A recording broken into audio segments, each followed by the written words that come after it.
ராமநாதபுரம் மாவட்டம் பரமக்குடி அருகே யமுனேஸ்வரத்தில் வரதராஜா பெருமாள் வைகை ஆற்றில் இருந்து புஷ்ப பல்லக்கில் எழுந்தருளி நகர் பகுதிகளில் வீதியுலா. ராமநாதபுரம் மாவட்டம் பரமக்குடி அருகே யமுனேஸ்வரத்தில் அமைந்துள்ள வரதராஜா பெருமாள் கோவிலில் வைகாசி பிரம்மோற்சவ விழா 10 நாட்களுக்கு முன்பு கொடியேற்றத்துடன் தொடங்கி 10 நாள் திருவிழாவாக நடைபெற்று வருகிறது. இதன் முக்கிய நிகழ்ச்சியாக வரதராஜ பெருமாள் கள்ளழகர் வேடமணிந்து வைகை ஆற்றில் எழுந்தருளும் வைபவம் கடந்த வாரம் நடைபெற்றது. இதனையொட்டி தினமும் பல்வேறு அலங்காரத்தில் அமைக்கப்பட்டிருந்த மண்டகப்படியில் வரதராஜ பெருமாள் எழுந்தருளி காட்சியளித்தார்.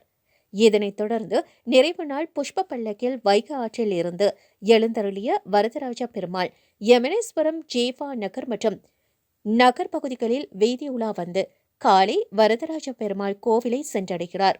இந்த நிகழ்ச்சியை சுற்றுவட்டார பகுதியில் இருந்து ஆயிரக்கணக்கான பொதுமக்கள் வந்து வரதராஜ பெருமாளை வணங்கி சென்றனர்.